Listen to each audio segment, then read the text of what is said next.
अस्सलाम वालेकुम, मेरा नाम सईद इरशाद ज़ैदी है and I am the CEO of Evrox construction and marketing agency और आप देख रहे हैं मेरा यूट्यूब चैनल। बहुत ही लेटेस्ट न्यूज़ आईएमएफ की तरफ से और प्रॉपर्टी टैक्स की तरफ से आ गई है, जिसका इंतजार था वो न्यूज़ आ गई है कि प्रॉपर्टी टैक्स के अंदर जो है वो कमी होने जा रही है। काफ़ी अर्से से हम सुन रहे हैं कि प्रॉपर्टी टैक्स के अंदर क्या कमी होने जा रही है, तो फाइनली उसका एक ग्रीन सिग्नल जो है वो आईएमएफ की तरफ से मिल गया है। वो कौन सा टैक्स है, वो उसमें कितनी कमी होने जा रही है, उस टैक्स का मार्केट के ऊपर क्या इम्पैक्ट पड़ेगा, इस बारे में मैं आपको बताऊंगा। बहरिया टाउन फेज 8 एक्सटेंशन के बारे में बहुत सारे सवाल हो रहे हैं कि फेज 8 एक्सटेंशन का क्या होगा, जो नया कार्रवाइयां कर रहे हैं बहरिया टाउन के ऊपर और मलिक रियाज के ऊपर, तो नॉन डेवलप चीजें जो हैं उनका फ्यूचर क्या होगा, और आने वाले टाइम के ऊपर ये जो टैक्स में कमी होने जा रही है, इस टैक्स से जो परचेजर है वो कैसे फायदा उठा सकता है और किस प्रॉपर्टी में आप अगर इन्वेस्ट करेंगे तो आपको आने वाले टाइम के ऊपर फायदा होगा। अगर आप मेरे चैनल के ऊपर नए हैं तो मेरे चैनल को सब्सक्राइब कर लें। जितने भी लोग न्यूज सब्सक्राइबर हैं मेरे चैनल के ऊपर, मैं उनको वेलकम करता हूं। और अगर आप business idea, business practices, business strategy, real estate investment, real estate forecasting और ऑनलाइन अर्निंग के बारे में जानना चाहते हैं तो this is the most authentic channel that you have to subscribe. I am giving you the guarantee you will get the benefit to subscribe my channel. तो point ये है कि जी आईएमएफ ने एक ग्रीन सिग्नल दे दिया प्रॉपर्टी टैक्स के अंदर कमी करने के लिए। अब वो कौन सा टैक्स है, उसका क्या इंपैक्ट पड़ना है, इस बारे में मैं आऊंगा, लेकिन मैं थोड़ी सी एक ब्रीफिंग देता हूं क्योंकि आप बहुत समझदार लोग हैं अल्हम्दुलिल्लाह। कुछ लोग ऐसे हैं जिनको नहीं पता होता कि ये टैक्सेस कौन से थे, क्यों लगे और इनका क्या इंपैक्ट मार्केट में आया।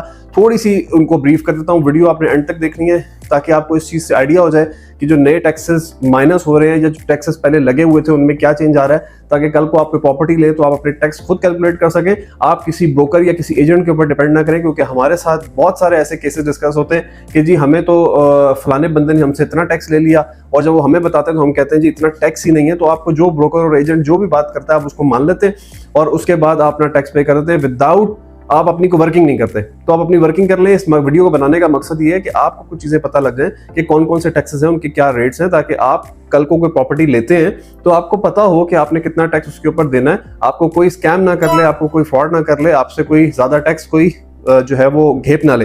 तो आपने इस वीडियो को एंड तक देखना है ताकि आपको आइडिया हो जाए कि कौन से टैक्सेस का क्या इंपैक्ट होने वाला है, उनकी क्या कैलकुलेशन है, उनकी क्या परसेंटेज है। लेकिन मैं थोड़ा सा ब्रीफ करता हूं कि टैक्सेस कौन कौन से थे जो रियल एस्टेट सेक्टर के अंदर इम्पोज हुए, जिसकी वजह से रियल एस्टेट सेक्टर पिछले 2 सालों से एक बहुत आप कह लें कि हर्डल का शिकार है। तो परचेजर और सेलर के ऊपर दोनों डिफरेंट टैक्स हैं।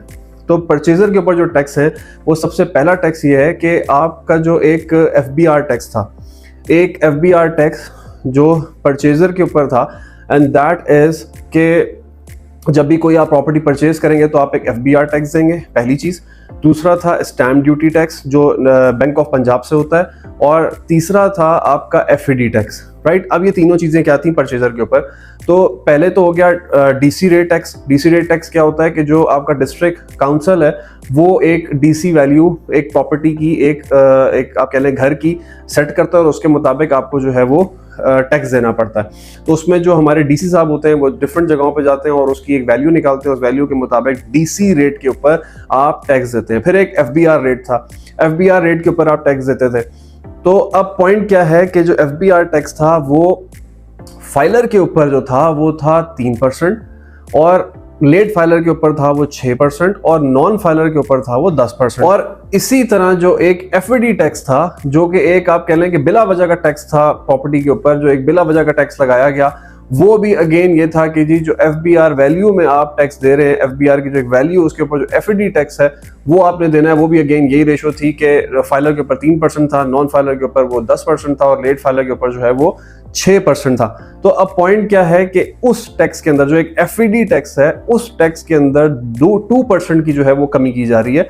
अभी हुआ नहीं है इम्प्लीमेंट, नोटिफिकेशन आया नहीं है। जब नोटिफिकेशन आएगा तो मजीद चीजें क्लियर हो जाएंगी, लेकिन अप्रैल के फर्स्ट वीक में ये जो इसके ऐलान है, इसके नोटिफिकेशन है वो आ जाएंगे कि एफईडी टैक्स में 2% कमी की जा रही है। अब 2% कमी से मुराद ये है कि फाइलर के ऊपर अगेन वो 3% था तो 1% हो जाएगा, लेट फाइलर के ऊपर 6% था तो वो 4% हो जाएगा, और जो नॉन फाइलर है उसके ऊपर वो 10% था तो वो 8% हो जाएगा। अब ये जो छूट है ये सिर्फ वन टाइम ट्रांजैक्शन के ऊपर है। अब इसमें बड़ी कंफ्यूजन है लोगों को कि वन टाइम ट्रांजैक्शन क्या है जी, ये किस बला का नाम है। वन टाइम ट्रांजैक्शन ये है कि मैं अगर एक प्लॉट लेता हूं और उसके ऊपर घर बनाता हूं, और उस घर को बना के अगर मैं बेचता हूं, तो मैंने जब प्लॉट लिया एज ए परचेजर तो मेरे ऊपर एफईडी टैक्स जो है उसकी नई रेट्स इंप्लीमेंट हो जाएंगे।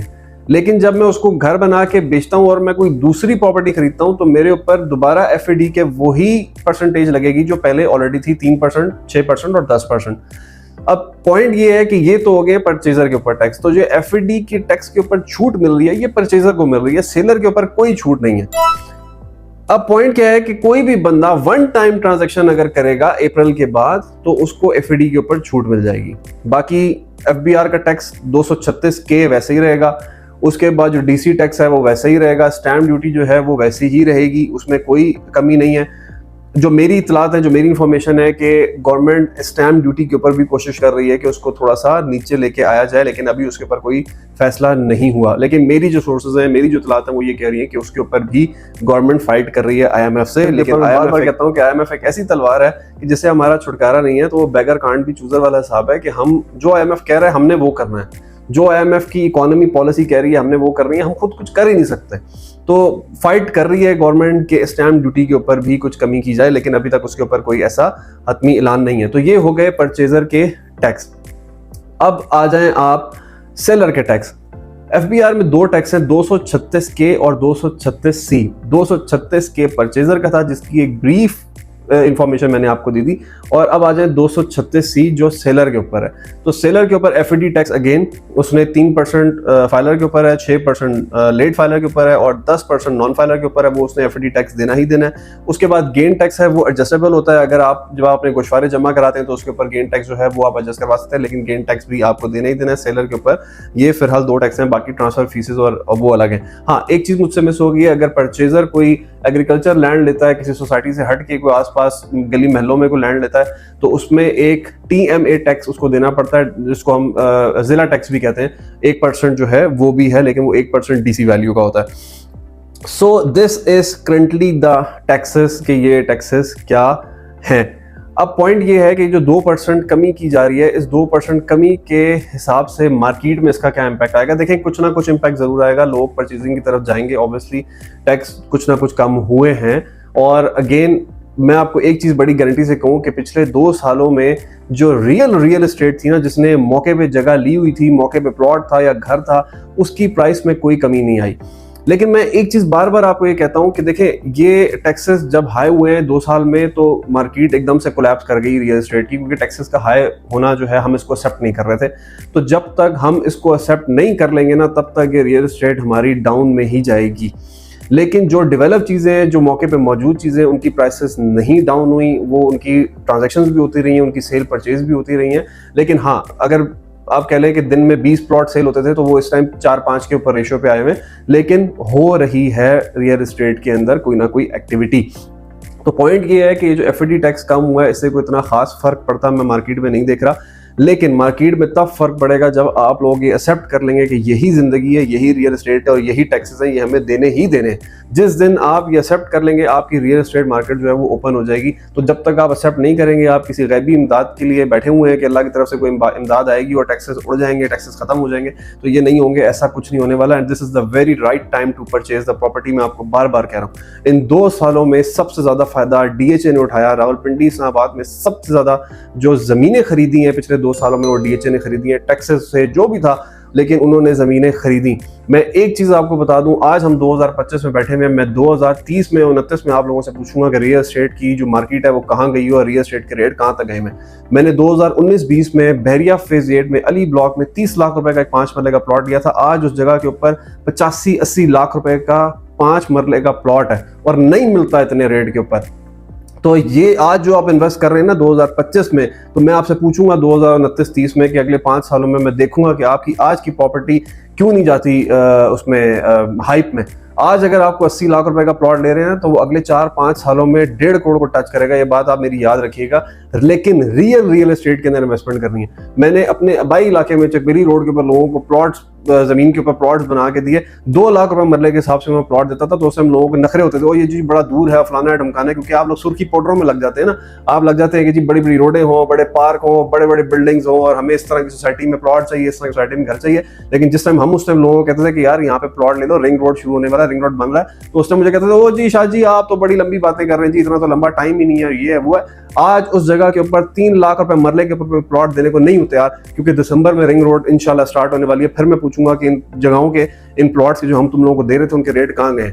तो रियल एस्टेट के अंदर इन्वेस्ट करें। This is the most suitable time I must say कि जो इस टाइम है ना वो बहुत सुटेबल टाइम है आपकी बाइंग करने का। और मैं देखूंगा जो आप प्रॉपर्टी आज बाय करते हैं, अगर आपने सही प्रॉपर्टी बाय की तो अगले वो 5 सालों में वो प्रॉपर्टी कहां से कहां जाती है। मैं भी इधर ही हूँ इंशाल्लाह, आप भी इधर ही होंगे अगर जिंदगी रही तो। फिर हम इस बारे में बात कर लेंगे। अब आ जाए जी बड़ी एक इंपॉर्टेंट चीज, बैरिया टाउन के ऊपर क्या हो रहा है, नैब की कार्रवाइयां बैरिया टाउन के ऊपर कहां तक पहुंची है।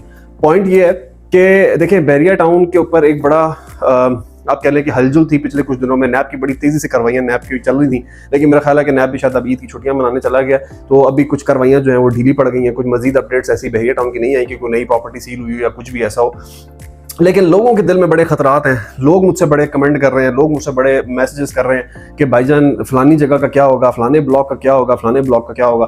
फेज 8 एक्सटेंशन के बारे में मुझसे बहुत लोगों ने पूछा कि जी वो तो नॉन डेवलप है। एक खातून भी है, मुझे उनका नाम एग्जैक्टली याद नहीं आ रहा, उन्होंने मेरी वीडियो पे कमेंट किया कि जी उन्होंने तो पहले कहा जी बकवास, अब उन्होंने पता नहीं किसको कहा, फिर उन्होंने कमेंट किया जी कि 15 साल से मैंने डेवलपमेंट चार्जेस दिए हैं, मुझे बैरिया फेज 8 में प्लॉट नहीं मिल रहा एक्सटेंशन में। तो मेरी बहन, अगर आपने अकल से काम लिया होता तो आप किसी अच्छी जगह पे थोड़े से पैसे दे के प्लॉट ले लेती, तो आज आप सुकून से बैठी होती। आपने प्लॉट ही ऐसी जगह पे लिया है जिसको मजीद अगले 5 साल डेवलप होता नहीं देख रहा। उसकी बहुत सारी वजूहात हैं।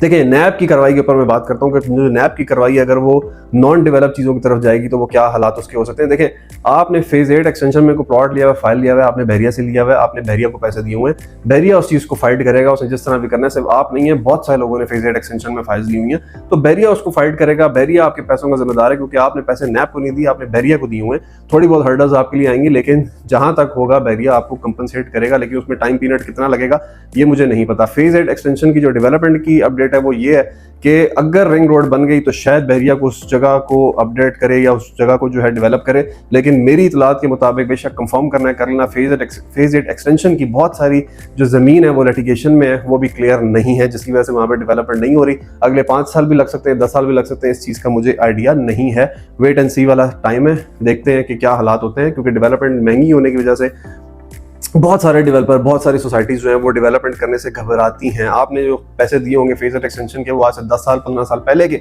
डेवलपमेंट चार्जेस दिए होंगे, और इस टाइम के जो डेवलपमेंट चार्जेस हैं वो 10 गुना क्या 1000 गुना बढ़ चुके हुए हैं। तो आई डोंट नो कि आने वाले टाइम के ऊपर उसके ऊपर क्या पॉलिसी होती है, क्या वर्किंग होती है, लेकिन फिलहाल वो जिस तरह है वैसा ही चलेगा। इसको मैं कुछ अच्छा को डेवलप होते बहुत करीबी टाइम में नहीं देख रहा। Next thing in that is कि ये जो टैक्स कम हो रहा है और ये जो प्रॉपर्टी में को हलचल आ रही है, आपने इससे फायदा किस तरह उठाना है। देखिए मैं आपको अगेन एक चीज कह रहा हूं और मेरी इस चीज को याद रखिएगा, आपने आने वाले टाइम के ऊपर उस चीज में पैसे इन्वेस्ट कर रहे हैं जो चीज मौके पे मौजूद है। जो चीज मौके पे मौजूद हुई वो अगले 2, 3, 4 सालों में आपको फायदा दे देगी। अगर आप चले गए फेज 8 एक्सटेंशन वाली साइड पे या इस तरह की कोई डेवलपमेंट में या इन्वेस्टमेंट में, तो फिर आप जो है ना अगले 10 साल इस तरह रोते रहेंगे और फिर आप भी मेरी वीडियो पे कमेंट करते रहेंगे जिस तरह बाकी लोग कमेंट कर रहे हैं। So this is the end of the video. I hope कि आपको ये वीडियो पसंद आई होगी। आपको मैंने टैक्सेस का भी बताया, आपको मैंने बहरिया और नैब की कार्रवाइयों का भी बता दिया, फेज 8 एक्सटेंशन का भी बता दिया, और आपको एक सजेशन भी दे दी। माननी है तो माने, नहीं माननी है तो ना माने, आपकी मर्जी। आप हमसे ज्यादा समझदार हैं। तो रियल एस्टेट इन्वेस्टमेंट जिंदाबाद और पाकिस्तान जिंदाबाद। See you in the next video इंशाल्लाह।